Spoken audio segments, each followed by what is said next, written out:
அஸ்ஸலாமு அலைக்கும் வரஹ்மத்துல்லாஹி வபரகாத்துஹு. நஹ்மதுஹு வ நுஸல்லி அலா ரசூலிஹில் கரீம். அம்மா பஅது. ஃபக்கத் கால அல்லாஹு தஆலா ஃபில் குர்ஆனில் அஸீம் வல் ஃபுர்கானில் மஜீத். அன்-நபிய்யு அவ்லா பில் முஃமினீன மின் அன்ஃபுஸிஹிம் வ அஸ்வாஜுஹு உம்மஹாத்துஹும். ஸதகல்லாஹுல் அலிய்யுல் அஸீம். சுப்ஹான ரப்பிக ரப்பில் இஸ்ஸத்தி அம்மா யசிஃபூன் وسلام على المرسلين والحمد لله رب العالمين. اللهم صل على سيدنا محمد وعلى آله وأصحابه وسلم. اللهم صل على سيدنا محمد وعلى آله وأصحابه وسلم. اللهم صل على سيدنا محمد وعلى آله وأصحابه وسلم. இந்த அழகான கம்பீரமான பள்ளிவாசலினுடைய தலைவர், மரியாதைக்குரிய சேவையின் நாயகர் அவர்களே, இந்த பள்ளிவாசலினுடைய சங்கை மிகு நிர்வாக பெருமக்களே, இந்த நிகழ்ச்சிக்கு கண்ணியம் சேர்க்கிற மரியாதைக்குரிய ஆலிம்களே, முஹம்மது ரசூலுல்லாஹி ஸல்லல்லாஹு அலைஹி வஸல்லம் அவர்கள் மீதான மஹப்பத்தினால் இந்த ஓய்வு பொழுதில் பள்ளிவாசலில் வந்து அமர்ந்திருக்கிற அருமையான பெரியவர்களே, பாசத்திற்குரிய தாய்மார்களே, அல்லாஹு ஜல்ல ஜலாலுஹு நம்முடைய இந்த மஜ்லிஸை கபூல் செய்தல் புரிவானாக. நாம் இங்கே ஒன்று கூடி இருப்பதை பெருமானார் ஸல்லல்லாஹு அலைஹி வஸல்லம் அவர்கள் மீதான தூய அன்பினால் ஒன்று கூடி இருப்பதாக அல்லாஹ் ஏற்றுக்கொள்வானாக. அதன் பலனாக நாளை மறுமையிலே பெருமானாருடைய ஷஃபாஅத்தை பெற்றுக்கொள்ளக்கூடிய நசீபை அல்லாஹ் நமக்கும் நம் சந்ததிகளுக்கும் தந்தல் புரிவானாக. மாஷா அல்லாஹ், பள்ளிவாசல் அழகாக இருக்கிறது. நான் மேலே போய் பார்த்தேன், அதே மாதிரி சுற்றியும் பார்த்தேன். இந்த பகுதிகளில் எனக்கு மனசுக்கு ரொம்ப நிம்மதி அளித்த ஒரு தாஜ்மஹாலினுடைய கனவுல கட்டப்பட்ட மாதிரி பள்ளிவாசல் எடுப்பாக அழகாக இருக்குது. யாரெல்லாம் அதற்கு ஆரம்ப காலத்திலிருந்து ஒத்துழைத்தார்களோ, பாடுபட்டார்களோ, அல்லாஹ் அவர்களுக்கு எல்லாம் பெரும் அந்தஸ்தை அல்லாஹ் தந்தல் புரிவானாக. அவர்களது உழைப்புக்கு அல்லாஹ் சிறந்த பலனை அல்லாஹ் தந்தல் புரிவானாக. இந்த பள்ளிவாசலில் வைத்து இந்த மஹல்லா ஈமானிய வெளிச்சம் பெறுவதற்கு இந்த பள்ளிவாசலை அல்லாஹ் ஒரு காரணமாக ஆக்கி வைப்பானாக. மக்கள் மேலும் வளம் பெற எல்லா நிலையிலும் அல்லாஹ் இந்த பள்ளிவாசலை ஒரு காரணமாக ஆக்கி வைப்பானாக. அருமையான சகோதரர்களே, முஹம்மது நபிகள் நாயகம் ஸல்லல்லாஹு அலைஹி வஸல்லம் அவர்கள் நம்முடைய தலைவர். தலைவர் என்று சொல்லுகிற போது ஒரு சராசரியான தலைவர் அல்ல. சட்ட ரீதியாக அவருடைய அந்தஸ்தை அல்லாஹ் திருக்குர்ஆனில் நமக்கு மிக வலிமையாக சொல்லி இருக்கிறார். திருக்குர்ஆனுடைய அல் அஹ்ஸாப் அத்தியாயத்தினுடைய 6வது வசனத்தை நான் உங்களுக்கு நினைவூட்டுகிறேன். நம்ம நபி ஸல்லல்லாஹு அலைஹி வஸல்லம் அவர்கள் விஷயத்தில் நமக்கு என்ன கடமை இருக்கிறது என்பதை அது புரிய வைக்கிறது. நாம் பொதுவாக இந்த versus number, chapter number, versus number எல்லாம் சொல்றது கிடையாது. அது நம்ம பழக்கமும் இல்லை.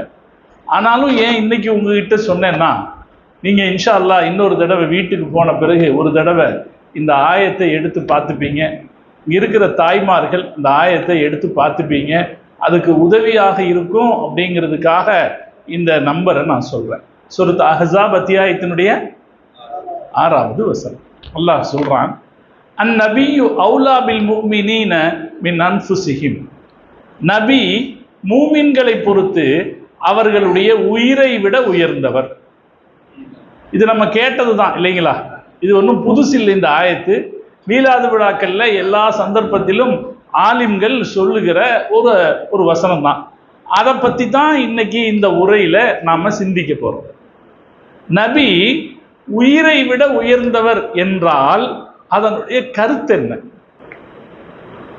முஹம்மது நபி ஸல்லல்லாஹு அலைஹி வஸல்லம் அவர்கள் விஷயத்தில் நம்முடைய கடமை என்ன என்பதை அல்லாஹ் இந்த வசனத்தில் மிக அழுத்தமாக சொல்லி காட்டுகிறார். தெளிவாக விளக்குகிறார். வார்த்தைகளும் மிக தெளிவானவை, மறைமுகமாக எல்லாம் இல்லை, வெளிப்படையாக அழுத்தமாக சொல்றான். சொல்லுகிற வாசகங்கள் மிக உறுதியாகவும் இருக்கிறது, உறுதியாகவும் தெளிவாகவும் சொல்லப்படுகிறது. அந்நபியு அவுலா பில் முஃமினீன மின் அன்ஃபுஸிஹிம், நபி மூமின்களை பொறுத்து அவர்களுடைய உயிரையும் விட மேலானவர். அப்படி சொல்லிவிட்டு அதை உறுதிப்படுத்துவதற்கு அல்லாஹ் அடுத்த ஒரு வார்த்தையை பயன்படுத்தலாம், வஅஸ்வாஜுஹு உம்முஹாத்துஹும். இதை உறுதிப்படுத்துறதுக்கு அடுத்த ஒரு நெகிழ்ச்சியான வார்த்தை அது, அவருடைய மனைவிமார்கள் உங்களுடைய தாய்மார்கள், சட்ட ரீதியான தாய்மார்கள்.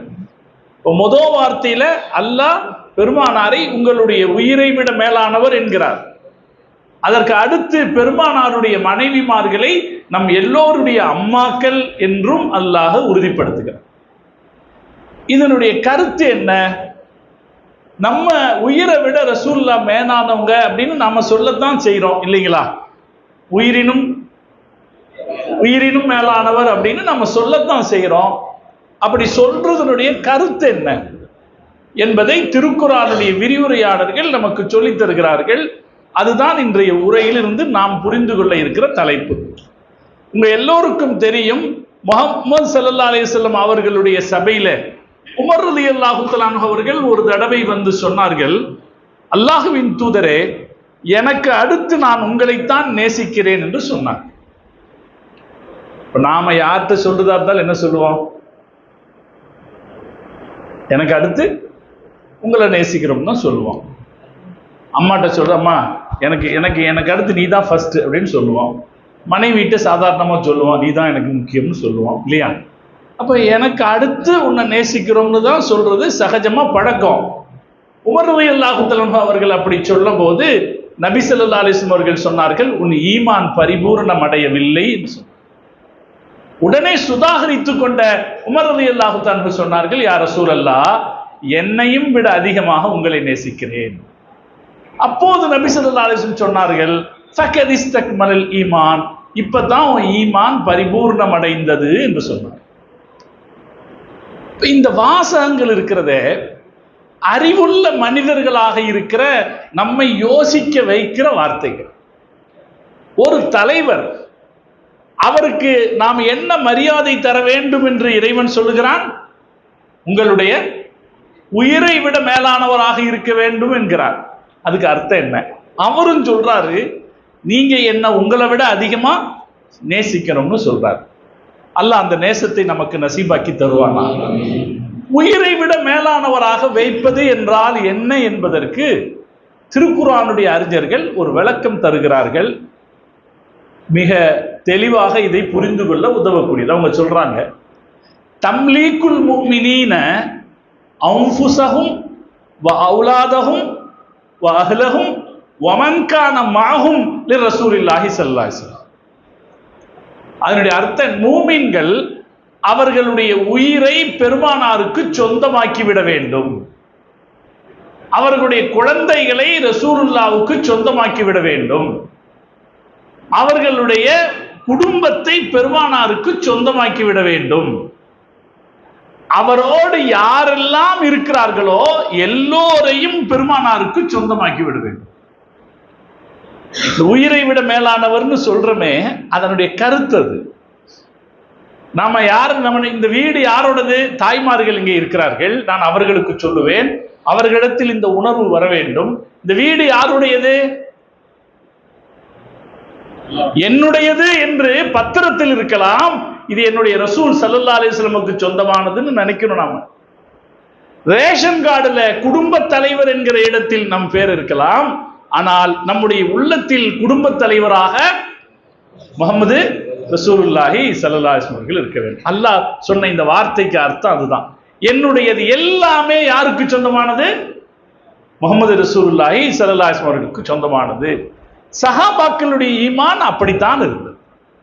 சஹாபாக்கள் தங்களை மொத்தமாக பெருமானாருக்கு சொந்தமாக்கி விட்டதாகத்தான் நடந்து கொண்டார்கள். இப்படிதான் நடந்துக்கிட்டாங்க.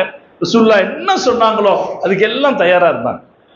நபி ஸல்லல்லாஹு அலைஹி வஸல்லம் தோழர்கள்ல முஸ்அப் இப்னு உமைர் ரலியல்லாஹு தஆலா. சஹாபாக்கள் பேரை கேட்கும்போது ரலியல்லாஹு அன்ஹு சொல்லுவோம். வரலாற்றில் இப்படி ஒரு மனித கூட்டத்தை யாரும் சந்தித்ததில்லை. முஸ்அப் இப்னு உமைர் ரலியல்லாஹு தஆலா அன்ஹு நாம தெரிஞ்சுக்க வேண்டிய நபித்தோழர்கள்ல ஒருத்தர். நம்ம ரசூலுல்லாஹ் மதீனாவுக்கு போறதுக்கு முன்னாலேயே மதீனாவை முஸ்லிம் ஊராக மாத்தி வச்சிருந்தார் அவர்தான். உங்க எல்லாத்துக்கும் தெரியும், நபி போய்தான் ஊரை திருத்துவார், அப்படித்தானங்க? லூத் அலைஹிஸ்ஸலாம் சதூம் நகரத்தை திருத்த போனாங்க. ஈராக்கில் பிறந்த இப்ராஹிம் அலைஹிஸ்ஸலாம் சிரியாவை திருத்த போனாங்க. நபி போய்தான் ஊரை திருத்த போவாரு. நபி போறதுக்கு முன்னாடியே திருந்தி இருந்த ஊரு மதீனா. நபி ஸல்லல்லாஹு அலைஹி வஸல்லம் அவர்கள் ஹிஜ்ரத்துக்கு கிளம்பும் போது அகதியாக கிளம்பினார்கள். மதீனாவுக்குள் நுழைகிற போது தலைவராக நுழைந்தார்கள், இல்லையா? இது நம்ம ரசூலுல்லாஹ்வுக்கு இருக்க பெருமை. அப்படி தலைவராக நுழைவதற்கான சூழ்நிலையை ஏற்படுத்தியவர் முஸ்அப் இப்னு உமைர் ரலியல்லாஹு தஆலா. பெரிய பணக்காரர், மக்காவுடைய பெரும் பணக்காரர். ஆரம்பத்திலேயே அல்லாஹ் அவருடைய மனசுல ஈமான போட்டா முஸ்லிம் ஆயிட்டார். அவர் எவ்வளவு பெரிய பணக்காரரா இருந்தாருன்னா, அவர் என்ன சட்டை அணிந்து வருகிறார் என்பதை பார்ப்பதற்காக தெருக்களில் பெண்கள் அவர்களது ஜன்னல்களை திறந்து வச்சிருப்பாங்களாம். அவர் போட்டுட்டு வர்ற சட்டையை பார்க்கிறது. அவர் அவர் அவர் உடலில் பூசி இருக்கிற நறுமணத்தை அத்தரை நுகர்வதற்காக வரிசை கட்டி நிற்பாங்களாம். அரபுகளுக்கு அத்தர்ல ஒரு கிரேஸ் இருக்கு, நமக்கு தெரியும் தானே? அத்தர்னா அவங்களுக்கு அது என்ன விலை கொடுத்தாலும் அத்தர் வாங்குவாங்க. அந்த அத்தரை நுகர்வதற்கு வரிசை கட்டி நிற்பாங்க. அவ்வளோ பெரிய பணக்காரர். லா இலாஹ இல்லல்லாஹ் சொன்னாரு, அவங்க அம்மா வீட்டை விட்டு அனுப்பிச்சிட்டாங்க. அதுக்கப்புறம் ரசூல் ஸல்லல்லாஹு அலைஹி வஸல்லம் கூட பரம ஏழையாக இருந்தார். அவரை பார்க்கிற போதெல்லாம் ஸல்லல்லாஹு அலைஹி வஸல்லம் மனசுல ஒரு கவலை இருக்கும். தன்னோட கருத்தை ஒத்துக்கிட்ட ஒரு காரணத்துக்காக இப்படி ஏழையா மனசு இருக்கிறாரு. அதனாலதான் மதீனாக்காரங்க சில பேர் இஸ்லாத்தை ஏற்றுக்கொண்ட பிறகு எங்களுக்கு குர்ஆன் ஓதி கொடுக்கிறதுக்கு ஒருத்தர் அனுப்பி வைங்கன்னு கேட்டபோது ரசூலுல்லாஹ் இவர் அனுப்பி வச்சாங்க. நல்ல குர்ஆன் ஓத தெரிஞ்சவர்ன்றது மட்டும் இல்லை, அதுக்கு காரணம் ரொம்ப பெரிய குடும்பத்திலிருந்து வந்த மனுஷன். ரசூலுல்லாஹ்வுக்கு தன்னுடைய உம்மத்தின் மீது அலாதியான ஒரு கருணை இருந்து, தன் தோழர்கள் மீது மிக அலாதியான அக்கறையும் கருணையும் இருந்துச்சு. பெரிய குடும்பத்திலிருந்து வந்த மனுஷன் இப்படி நம்ம கூட கஷ்டப்படுறாரு, அவர் போகட்டும் நிம்மதியான்னு முதல்ல மதீனாவுக்கு ரசூலுல்லாஹ் அவர் தான் அனுப்பி வச்சாங்க. அவர் போனாரு, மனுஷன் பாக்கியமா அல்லாஹ் ஆக்கி வச்சான். அந்த ஊரை முஸ்லிம் ஊராக மாத்தினார். அடுத்த தடவை ரசூல் ஸல்லல்லாஹு அலைஹி வஸல்லத்தை வரவேற்கிற அளவுக்கு அந்த மக்கள் மாறினார்கள். மதீனா முஸ்லிம் நகரமாக மாறுச்சு. பத்ர் யுத்தம் வருது. முஸ்லிம்களுடைய தலைவர்கள் தளபதிகளில் ஒருவராக ரசூல் ஸல்லல்லாஹு அலைஹி வஸல்லம் முஸஅப் ரலியல்லாஹு தஆலா அன்ஹு வச்சாங்க. பத்ர் யுத்தத்திலையும் சரி, உஹது யுத்தத்திலையும் சரி அவரை வச்சிருந்தாங்க. பத்ர் யுத்தத்துல அவருடைய தம்பி எதிர் அணியில இருந்தார், காஃபிர்கள் அணியில இருந்தார். சண்டையில அவர் கைதியா சிக்கினார்.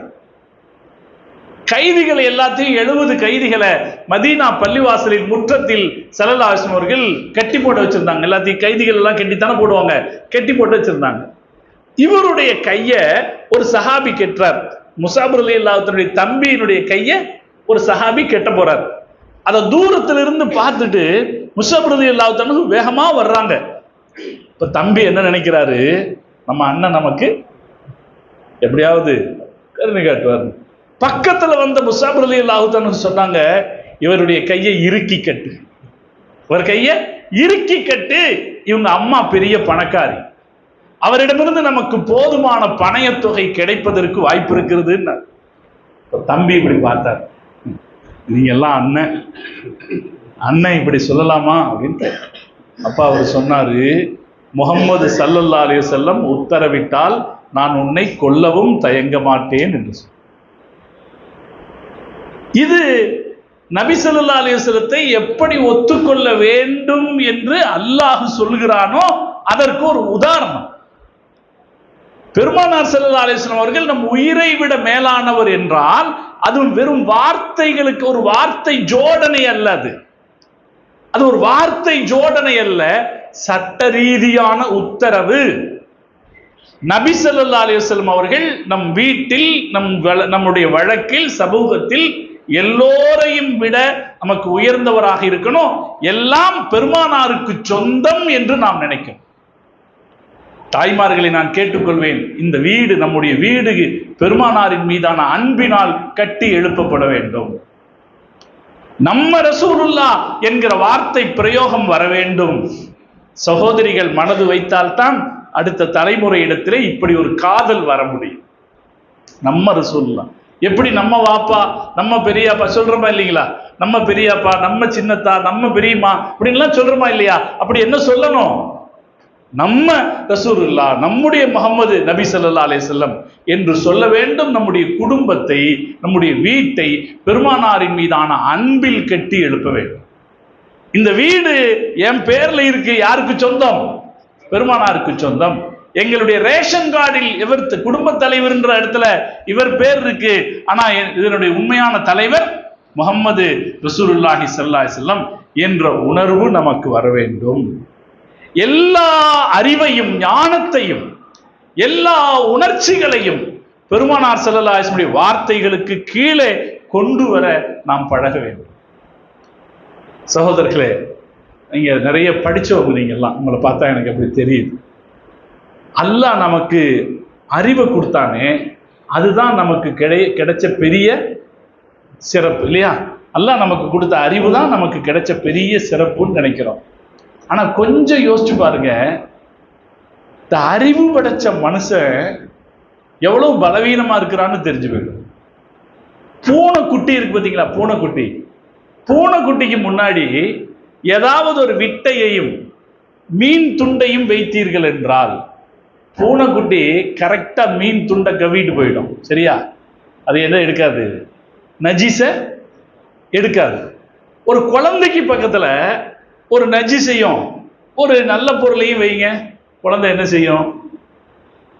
இதைத்தான் எடுக்கும்னு சொல்ல முடியுமா? இதையும் எடுக்கலாம், ரெண்டையும் பிசைஞ்சு எடுக்கலாம். இருக்கா இல்லையா? இப்ப ஒரு பூனைக்கு இருக்கிற அறிவு மனுஷனுக்கு இருக்கா?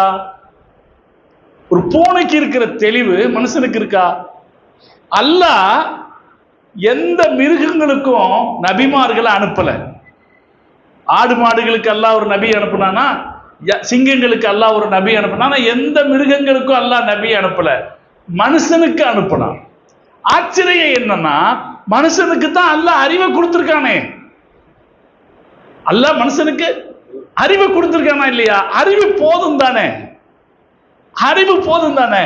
அப்ப அறிவாளியாக இருக்கிற மனுஷனுக்கு ஏன் அல்லாஹு தஆலா ஒரு தூதரை அனுப்பணும் என்றால், அங்கதான் நம்முடைய அறிவின் பலவீனத்தை நாம் புரிந்து கொள்ள வேண்டும். நம்முடைய அறிவினுடைய பலவீனத்தை, அறிவுக்கு என்ன தெரியும் என்றால் சில விஷயங்களை புரிந்து கொள்ள தெரியும், அவ்வளவுதான். கீழே ஒரு மோதிரம் கிடக்குது, நம்ம போறோம் பையன் பார்க்கிறோம், பார்த்த உடனே அது மின்னுது. அது மின்னல அது அந்த பளபளப்பை வச்சு அறிவு என்ன கண்டுபிடிச்சிடும்? இது தங்கம் அப்படின்னு கண்டுபிடிச்சு, அப்படித்தானங்க? அது மின்ன வச்சு என்ன கண்டுபிடிச்சிடலாம்?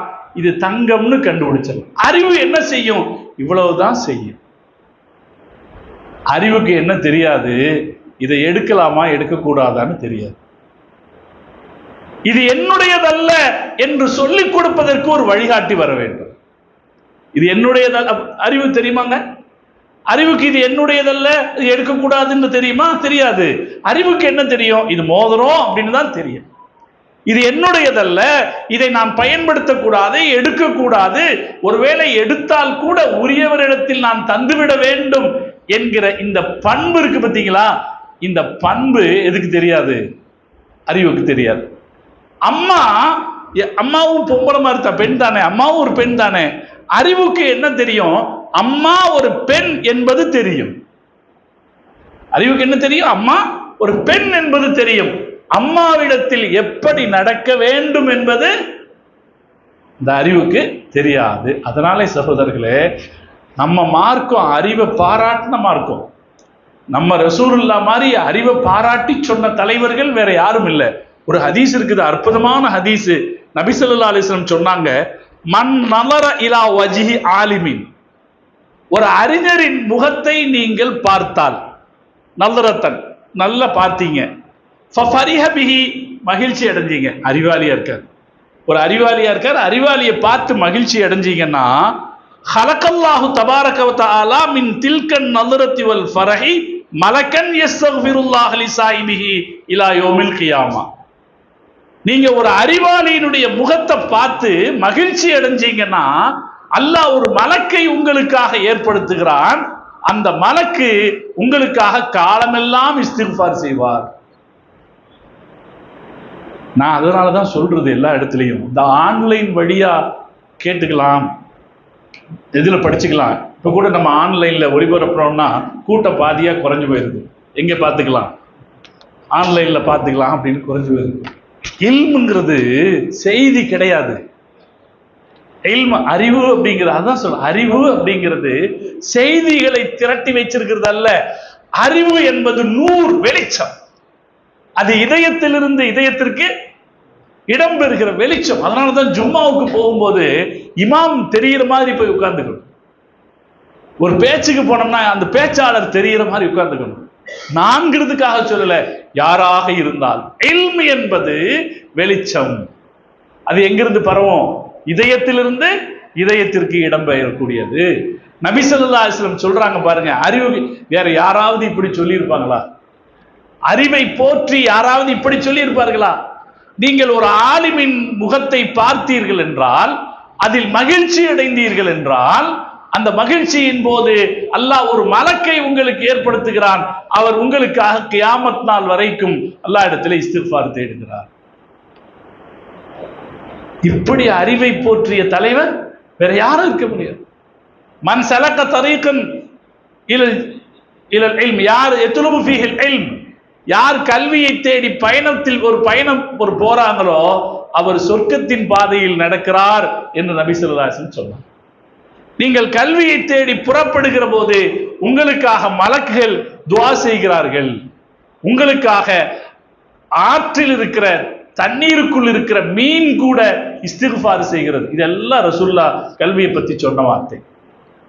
கல்வி எல்லோருக்கும் பொதுவானதுன்னு பொதுவாக்கின பெருமையும் பெருமானாக இருக்கிறது. கல்வி ஆண்களுக்கு மட்டும் உரியது, பெண்களுக்கு இல்லைன்னு நம்ம மார்க்க தடுக்கல. பல மற்ற மதத்துக்காரங்க வேத நூலை பெறக்கூடாதுன்னு மற்ற பெண்களை தடுத்து வச்சாங்க. நம்ம மார்க்கத்தில் தடை இருக்கா? நீங்க கொஞ்சம் முன்னாடி உட்கார்ந்தா நம்ம மார்க்கத்தில் தடை இருக்காங்க? இல்ல. படிக்கலாம், எவ்வளவும் படிக்கலாம், ஆண்களுக்கு நிகராக படிக்கலாம். ஆண்கள் எப்படி ஃபத்வா கொடுக்கலாமோ அதுபோல பெண்களும் ஃபத்வா கொடுக்க முடியும். நம்ம மார்க்கத்துல பெண்கள் கொடுத்த ஃபத்வாக்கள் அங்கீகரிச்சதுன்னு அடையாளம் தான் ஆயிஷா அம்மா சொன்ன 2210 ஹதீஸ்களை நாம அங்கீகரிச்சிருக்கோம். யார் சொன்னது? எப்ப சொன்னாங்க? 1400 வருஷத்துக்கு. யோசிச்சு பாருங்க. இன்னைக்கு கூட பெண்கள் பேசினால் அது எடுபடாது. ஆனா நம்ம நபி ஸல்லல்லாஹு அலைஹி வஸல்லம் செய்த வேலை என்ன? பெண்கள் கல்வி கற்க முடியும், அந்த கல்வியை வெளிப்படுத்த முடியும், அதை ஆணுலகம் அங்கீகரித்தாக வேண்டும் என்று செய்தார்கள். அதனால நம்ம மார்க்க கல்வி அறிவு பெறுவதிலே ஆணுக்கும் பெண்ணுக்கும் எந்த வித்தியாசத்தையும் காட்டல. எவ்வளவும் படிக்கலாம்னு சொல்லுது. பெண்களும் படிக்கணும் அப்படின்னு மார்க்க சொல்லுது. இப்ப நம்ம நபி ஸல்லல்லாஹு அலைஹி வஸல்லம் அவர்களை போல கல்வி பெறுவதற்கு, அறிவை பெருக்கிக் கொள்வதற்கு உதவியாக இருந்தவர் வேற யாரும் இல்லை. நான் சவால் விட்டு சொல்லுவேன் உங்களிடத்திலே, நீங்கள் படித்தவர்களாக இருந்தால் நீங்களும் ஆராய்ச்சி பண்ணி பாருங்க. இந்த உலகத்தில் விஞ்ஞான வளர்ச்சி என்பது பெருமானார் ஸல்லல்லாஹு அலைஹி வஸல்லம் அவர்களுக்கு பின்னால் ஏற்பட்டதுதான். நான் உறுதியாக, நான் ஓரளவு படிச்சு ஆராய்ச்சி செய்து பார்த்ததன் பின்னால் உங்களுக்கு சொல்கிறேன். இந்த உலகத்தில் சயின்ஸ் விஞ்ஞான வளர்ச்சி என்பது முஹம்மது ரசூலுல்லாஹி ஸல்லல்லாஹு அலைஹி வஸல்லம் அவர்களுக்கு பின்னால் ஏற்பட்டது. கிறிஸ்துவுக்கு பின்னால் ஏற்பட்டதில்லை, மூசாவுக்கு பின்னால் ஏற்பட்டதில்லை. முஹம்மது ரசூலுல்லாஹி ஸல்லல்லாஹு அலைஹி வஸல்லம் அவர்களுக்கு பின்னால் தான் இந்த உலகத்தில் அறிவியல் புரட்சிகளும் விஞ்ஞான கண்டுபிடிப்புகளும் வந்தது. ஏன்? மக்கள் திறந்து சிந்திக்கவே ஆரம்பித்தார். உங்க எல்லோருக்கும் தெரியும், மருத்துவத்தின் முன்னோடிகள் நாம் தான், கெமிஸ்ட்ரியின் முன்னோடிகள் நாம் தான், அதே போல வானியலின் முன்னோடிகள் நாம் தான். இது எல்லாமே நாம. இதுக்கெல்லாம் யார் காரணமா இருந்தா? நம்ம ரசூலுல்லாஹி ஸல்லல்லாஹு அலைஹி வஸல்லம் அவர்கள் காரணம். சிந்தியுங்கள்னு சொன்னாங்க. அத்தஃப்கீரு கைரும் மின் இபாதா. சிந்திப்பது வணக்கத்தை விட சிறந்தது என்று ஸல்லல்லாஹு. சிந்திப்பது வணக்கத்தை விட மனுஷனுடைய நன்மைக்காக மார்க்க சட்டங்களில் சிந்திப்பது, அல்லாஹ்வுடைய படைப்புகளில் சிந்தனையை செலுத்துவது நஃபிலான வணக்கங்களை விட சிறந்தது என்பது ரசூலுல்லாஹ்வுடைய கருத்து. அப்ப அறிவுக்கு நம்ம ரசூல் ஸல்லல்லாஹு அலைஹி வஸல்லம் அவர்கள் துணை செய்தது போல அறிவுலகத்திற்கு துணை செய்தவர்கள் யாரும் இல்லை. ரசூலுல்லாஹ் துணை செஞ்சாங்க. அதே நேரத்துல இந்த அறிவை எப்படி பயன்படுத்தணும்னு புரிய வச்சாங்க ரசூல். அறிவு நல்லதுதான், ஆனா அதனுடைய பலவீனத்தை நான் சொல்லி காமிச்சிட்டேன். அறிவு நல்லதுதான், அதனுடைய பலவீனத்தை சொல்லி காமிச்சிட்டேன். கீழே கிடக்கிறது தங்க மோதிரம் அப்படின்னு அறிவு சொல்லும். ஆனால் இது எப்படி நம்ம பயன்படுத்தலாமா பயன்படுத்தக்கூடாதான்னு சொல்றதுக்கு எதுக்கு தெரியாது, அறிவுக்கு தெரியும். அதனாலதான் அல்லாஹ் ரசூல்மார்களை மனிதர்களுக்கு அனுப்பினார். மனிதர்கள் எல்லா படைப்பினங்களையும் விட உயர்ந்தவர்கள், அவர்களை உயர்வானவர்களாக ஆக்குவதற்கு அல்லாஹ் அறிவை கொடுத்தான். அதே நேரத்தில் அறிவில பெரிய பாதிப்புகளும் இருக்கிறது. இந்த கார்பரேட் கம்பெனிகள்லாம் படிச்சுட்டு தானங்க நம்மளை ஏமாத்துறான். கோல்கேட் கம்பெனிக்காரன் கோல்கேட் வியாபாரம் பண்ணான். ஃபர்ஸ்ட் பேஸ்ட் வியாபாரம் பண்ணான். பேஸ்ட் வியாபாரம் பட்டி தொட்டி எங்கும் போய் சேர்ந்துருச்சு. எல்லா இடத்துலையும் பேஸ்ட் போய் சேர்ந்துருச்சு. இந்த கம்பெனிக்காரங்களுக்கெல்லாம் என்ன இருக்குன்னா, இந்த வியாபாரம் அதிகமாகிக்கிட்டே இருக்கணும் இல்லையா? இந்தியா பூரா பேஸ்ட் விற்கிது, எல்லாரும் என்ன பேஸ்ட் தான் விற்கிறாங்க? கோல்கேட் பேஸ்ட் தான் விற்கிது. இதுக்கு மேல என்ன செய்யறது? எல்லாத்தையும் கூப்பிட்டான். படிச்சவன் பூரா புத்திய கசக்கி என்ன முயற்சி பண்றான்னா, ஜனங்கள்ட்ட இருந்து எப்படி காசு கொடுக்கறது அதான முயற்சி பண்றான். இன்னைக்கு எல்லாம் பாருங்க, எல்லா கார்பரேட் கம்பெனிக்காரனும் அப்படித்தான். எல்லாம் எதுக்கு யூஸ் பண்றான்? மக்கள்கிட்ட இருந்து காசை கொடுக்கணும், அவங்களுக்கு தெரியாம கொடுக்கணும். அதனாலதான் போன் பண்ணி கடன் வேணுமான்னு கேட்கிறான். கடன் வேணும்னு கால் கெடுக்க நடக்கிறது காலம் போய் கடன் வேணுமான்னு கேட்கிறான். என்ன காரணம்? புத்தியை பயன்படுத்தி யாருக்கிட்டையும் அப்படி போய் சிக்கிறாதீங்க. நான் என்கிட்ட கேட்டா கொஞ்ச நேரம் பேசுவேன். நான் பேசிட்டு எவ்வளவு கடன் தர போறீங்க? சரி 4.5 லட்ச ரூபா தருவீங்களா? சரி, நான் எப்படி கட்டணும்? இப்படி கட்டணும். இப்ப நான் என்ன கேட்கிறேன், 7 வருஷம் நான் கெட்டும் போது அது எவ்வளவு தொகை கட்டியிருப்பேன் அப்படின்னு கேட்பேன். எவ்வளவு தொகை கட்டி, அப்பதான் சொல்லும், நீங்க 4 லட்சம் வாங்கணுமா, 12 லட்ச ரூபா கட்டியிருப்போம். அப்ப மனுஷ அறிவை பயன்படுத்தி என்ன செய்யறான்? மக்களுடைய காசை புடுங்கிறது முயற்சி பண்றான். அந்த கோல்கேட் கம்பெனிக்காரன் என்ன செய்யறான்னா, எல்லா கடைக்கும் கொண்டு போய் சேர்த்தாச்சு, வியாபாரம் இவ்வளவுதான் ஆச்சு, ஆனா வியாபாரத்தை பெருக்கணும், என்ன செய்யறதுன்னு கேட்டானா. அப்போ அங்க இருந்த ஒரு பிசினஸ் மேனேஜ்மெண்ட் படிச்ச MBA படிச்ச ஒருத்தன் சொன்னானா, சார் நம்ம இந்த 50 கிராம் டியூப் போடுறோமா இல்லையா, அந்த டியூபுடைய வாசலை கொஞ்சம் பெருசாக்கிடுவோம். டியூபுடைய வாசலை என்ன ஆகும்? பெருசாக்குனா என்ன ஆகும்? 20 நாளைக்கு வர்றது 10 நாளைக்கு வரும், திருப்பி நீங்க கிடைக்கும். இப்படித்தாங்க செய்யறான் எல்லாரும். மனுஷன் அறிவை வச்சு செய்யக்கூடிய காரியங்கள்ல பெரும்பாலான காரியங்கள் எப்படி இருக்குதுன்னா, சக மனித சமூகத்துக்கு தீமை செய்வதாக இருக்கிறது. ஆயுதங்களை கண்டுபிடித்தார்களா இல்லையா? அந்த ஆயுதங்கள் மக்களுக்கு நன்மை செய்ததா தீமை செய்தது? நோபல் பரிசு அதுல தானே வந்துச்சு. அவர் தானே அணுவின் சக்தியை கண்டுபிடிச்சு சொன்னவர். அவர் தானே இந்த அணு எவ்வளவு பாதிப்பு ஏற்பட்டது அப்படின்னு தெரிஞ்சுக்கிட்டார். அதனால மனித அறிவு இருக்கு, அது சில நேரங்களில் ஆபத்தாகிவிடும். நாம பாராட்டுறோம், திருப்பி சொல்றேன், நான் அறிவு வேண்டாம்னு நம்ம சொல்லல, ஆனால் அறிவுதான் பெரிது என்ற சிந்தனை இருக்கிறது. அது ஒரு டெம்ப்ட் ஒன்று இருக்கு, ஒரு சயின்டிபிக் டெம்ப்ட் ஒன்று நம்மகிட்ட எல்லாம் இருக்குதா இல்லைங்களா? ஒரு சயின்டிபிக் டெம்ப்ட் இருக்கு. எல்லாம் எப்படி இருக்கணும்? அறிவுபூர்வமாக இப்படி இருக்காங்களே, ஒரு சயின்டிபிக் டெம்ப்டேஷன் இருக்கு, அது நம்ம அறிவுபூர்வமாகவே இருக்கணும் அப்படின்னு ஒண்ணு இருக்கு. எதையும் யோசிக்கணும்ன்றது வாஸ்தவம் தான். எதையும் சயின்ஸ் சொன்னால்தான் ஒத்துக்கொள்வேன் அப்படிங்கிற மனோநிலைக்கு நாம போகக்கூடாது. நம்முடைய அறிவும் பெருமானாருக்கு கீழே தான் இருக்க வேண்டும். எல்லாம் பெருமானாருக்கு கீழே, நம்முடைய அறிவும் பெருமானார் ஸல்லல்லாஹு அலைஹி வஸல்லம் அவர்களுக்கு கீழே. ரசூல் ஸல்லல்லாஹு அலைஹி வஸல்லம் அவர்கள் எதை சொன்னார்களோ அதுதான் கடைசி அறிவு. நபி ஸல்லல்லாஹு அலைஹி வஸல்லம் என்ன சட்டம் சொன்னார்களோ அதுதான் உலகத்தின் கடைசி நாகரீகம்.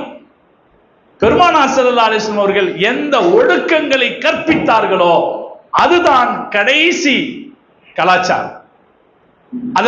அதை மிஞ்சி எந்த கலாச்சாரமும் இல்லை என்று மானசீகமாக நாம் ஒப்புக்கொள்ள வேண்டும். ரசூலுல்லாஹ் சொன்னது நிச்சயம் விஞ்ஞானம் ஒத்துக்குத்தான் செய்யும். ஏன்னா அதுதான் கடைசி விஞ்ஞானம். ரசூல் ஸல்லல்லாஹு அலைஹி வஸல்லம் துர்பா கான நபி ஸல்லல்லாஹு அலைஹி வஸல்லம் யுஹிப்பு துர்பா அப்படின்னு ஒரு ஹதீஸ் இருக்கு. நபி ஸல்லல்லாஹு அலைஹி வஸல்லம் அவர்கள் சுரைக்காய் சாப்பிடுவார்கள். ரசூலுல்லாஹ் சுரைக்காய் விரும்புவார்கள். இந்த சால்னால சுரைக்காய் இருந்துச்சுன்னா ஸல்லல்லாஹு அலைஹி வஸல்லம் தேடி தேடி எடுப்பாங்க. அனஸ் ரலியல்லாஹு அன்ஹு ஒரு ஹதீஸ்ல சொல்றாங்க, ரசூலுல்லாஹ் சுரைக்காயை தேடுறதை நான் பார்த்தேன்னு.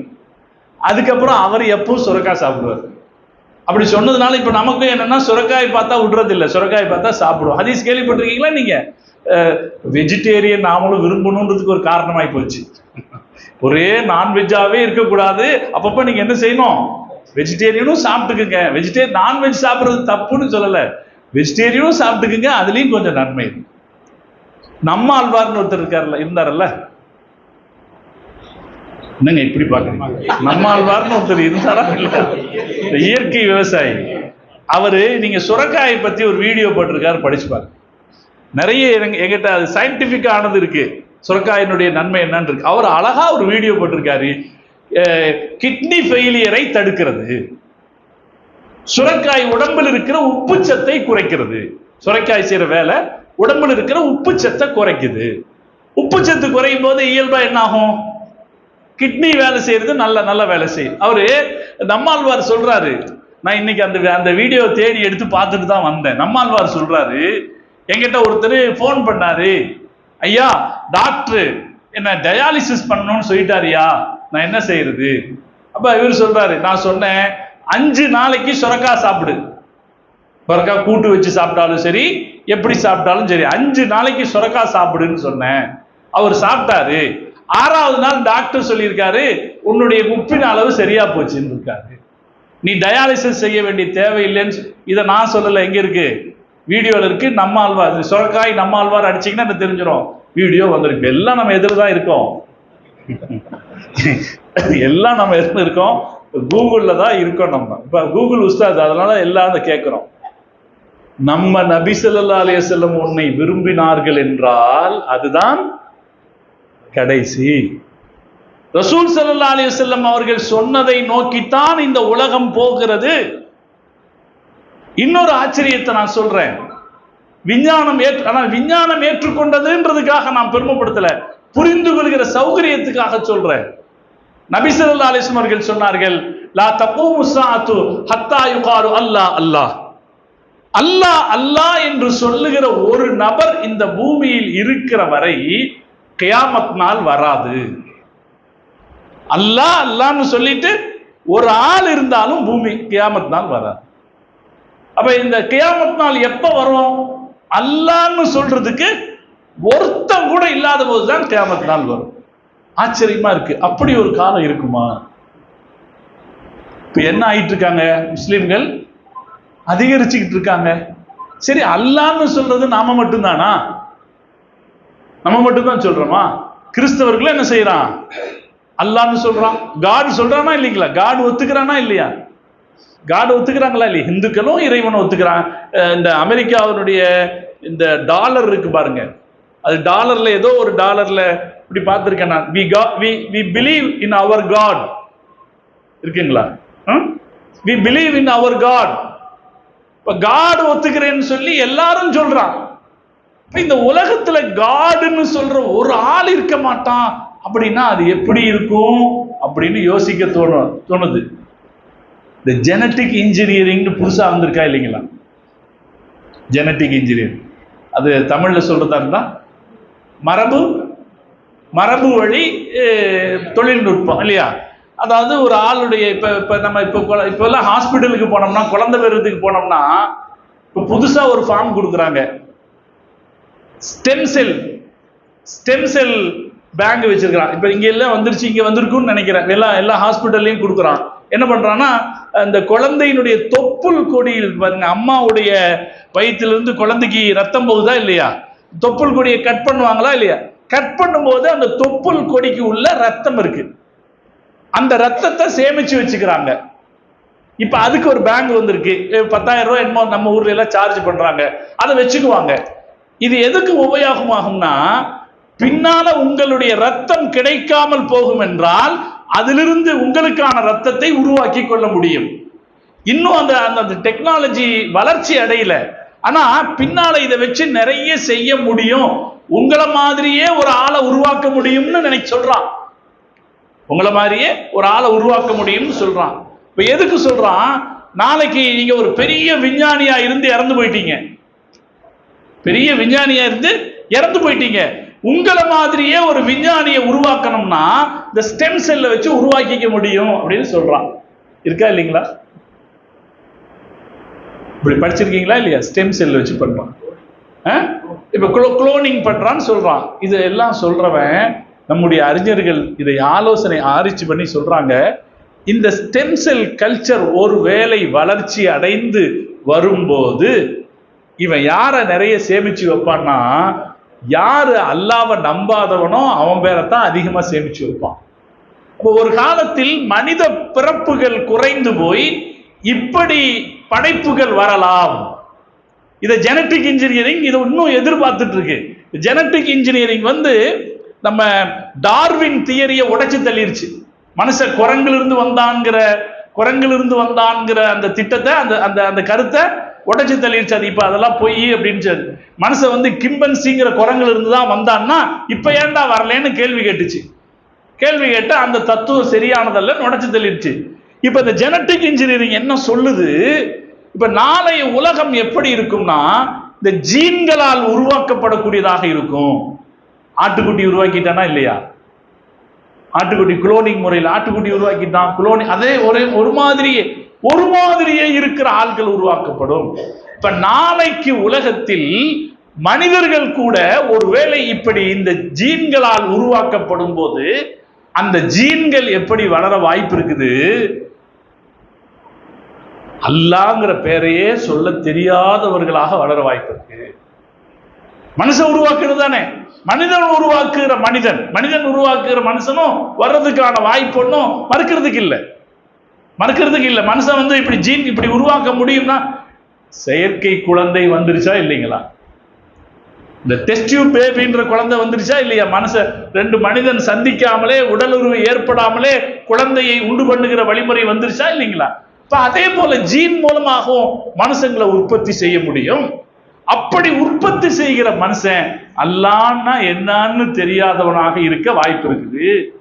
அப்ப எப்படி அல்லாஹ்னு சொல்லாத ஒருத்தன் இருப்பானான்னு கேட்டீங்கன்னா, இந்த ஜீன்கள் மூலம் உருவாக்கப்படும் போது ஒரே நேரத்துல ஃபேக்டரிகள்ல இருந்து எப்படி மிஷின்கள் கோடிக்கணக்கில் உருவாக்கப்படுது, அது போல ஆட்கள் உருவாக்கப்படும் போது அது அல்லாஹ் என்று சொல்ல தெரியாத மனித பிறவியாக இருக்கலாம். கியாமத் நாள் அப்போது வரலாம் அப்படின்னு ஜெனட்டிக் இன்ஜினியரிங் சார்ந்த அறிஞர்கள் பேசும்போது என்ன சொல்றான்? நபி ஸல்லல்லாஹு அலைஹி வஸல்லம் சொன்னதெல்லாம் நடக்க வாய்ப்பு இருக்குது, ரசூலுல்லாஹ் சொன்னதெல்லாம் நடக்க வாய்ப்பு இருக்கு. அதனாலே சகோதரர்களே, நம்முடைய கடமை என்னன்னா, நாம நம்முடைய அறிவை ரசூல் ஸல்லல்லாஹு அலைஹி வஸல்லம் அவர்களுக்கு கீழே வைத்து பழக வேண்டும். நபி நம் உயிரையும் விட மேலானவர் என்று சொல்லுகிற போது அதுல நாம எல்லாத்தையும் கொடுத்துருவோம். இந்த புத்தி இருக்கு பார்த்தீங்களா, இதுதான் பல நேரத்துல குறுக்க சிந்திக்கும். சில பேரு இப்ப ரசூலுல்லாஹ் இசை கேட்கிறத தவிர்த்து சொல்லியிருக்காங்க இல்லைங்களா? இசை கேட்க இப்ப நாமெல்லாம் இசையில தான் உட்கார்ந்தே இருக்கோம். எல்லாமே காலையில எந்திரிச்சதுல இருந்து ராத்திரி தூங்குற வரைக்கும் இசை தான். நாம என்ன சொல்லணும்? ரசூலுல்லாஹ் சொன்ன மாதிரி இசை ஹராம் தான். அல்லாஹ் எனக்கு அதை கடைபிடிக்க தௌஃபீக் செய்யட்டும். தாடி வைக்காம இருக்கலாம், தாடி வைக்கிறது ரசூலுல்லாஹ்வுடைய சுன்னத்து. அல்லாஹ் எனக்கு அதை கடைபிடிக்க தௌஃபீக் செய்யும். அங்க நம்ம புத்தி என்ன பேசக்கூடாது? ஓ, தாடி வச்சவனெல்லாம் யோக்கியமா இருக்கிறானா? நம்மால் கேட்கிற கேள்வி என்ன, எப்படி கேட்பான்? தாடி வச்சவனெல்லாம் யோக்கியமா இல்ல அப்படித்தானே அப்படி கேட்பான். அல்லது நீ தொழுகிறவனெல்லாம் யோக்கியமா இருக்கானா? அவன் தொழுதுட்டு என்ன அக்கிரமம் எல்லாம் பண்றான் பாருங்க. இப்படி சொல்ற அந்த குணம் இருக்கே, நபி ஸல்லல்லாஹு அலைஹி வஸல்லம் சுன்னத்துகள் விஷயத்தில் வந்துவிடக்கூடாது. அல்லாஹ் தௌஃபீக் செய்வானா. அப்ப நாம் நேசிக்கிறோம் எங்கள் உயிரை விட பெருமானார் மேலானவர் என்பது சொல்லுவது வெறும் வார்த்தை அளவிலான பேச்சாக இருக்கக்கூடாது. நமது வாழ்க்கை சார்ந்த ஒரு அம்சமாக அது வந்துவிட வேண்டும். நம்ம நபி ஸல்லல்லாஹு அலைஹி வஸல்லம் அவர்கள் ஒரு அறிவார்த்தமான மனுஷனுக்கு எல்லா வகையிலும் வழிகாட்டணும். நீ எப்படி நடக்கணும்னு அல்லாஹ் அதுக்கு தான் நபிமார்களை மனுஷனுக்கு கொடுத்தான். அறிவை கொடுத்துட்டு மனுஷனுக்கு கொடுத்தான். இதெல்லாம் சொல்லி கொடுத்தா தான் இவனுக்கு தெரியும். மிருகங்களுக்கு கூட இயல்பா தெரிஞ்சிடும். குர்ஆன்ல அல்லாஹ் சொல்றான், மிருகங்களுக்கு இயல்பான ஹிதாயத்தை அல்லாஹ் கொடுத்திருக்கான். அல்லதீ கலக்க குல்ல ஷைஇன் சும்ம ஹதா. இந்த ஒரு ஆயத்து குர்ஆன்ல ஒரு ஆயத்து இருக்கு. எல்லாத்தையும் அல்லாஹ் படைச்சான், அதுக்கான ஹிதாயத்தை அல்லாஹ் கொடுத்திருக்கான். எந்த எலியும் தன் குட்டிக்கு பூனையை இது உன் எதிரி என்று சொல்லிக் கொடுப்பதில்லை. சொல்லிக் கொடுக்குறாங்க. பூனை சொல்லிக் கொடுக்குதா? பாடம் நடத்துதா? இவன் எதிரி, இவங்கிட்ட இருந்து தப்பிக்கணும்னா நீ இப்படி போகணும் அப்படின்னு எந்த எலியும் அதனுடைய குட்டிக்கு சொல்லிக் கொடுக்கறது இல்லை. அது இயல்பாக தெரிஞ்சுக்குது. அல்லாஹ் ஹிதாயத்தை எல்லாத்துக்கும் கொடுத்திருக்கான், அது இயல்பா கொடுத்திருக்கான். நமக்கு மட்டும் ஹிதாயத்து நபிமார்களிலிருந்து கிடைக்க வேண்டும் என்று அல்லாஹ். அப்படி கிடைக்கிற போது அந்த ஹிதாயத்தை நாம் பெற்றுக்கொள்வோமானால் நாம மலக்குமார்களை விட உயர்ந்தவர்களாகிவிடும்.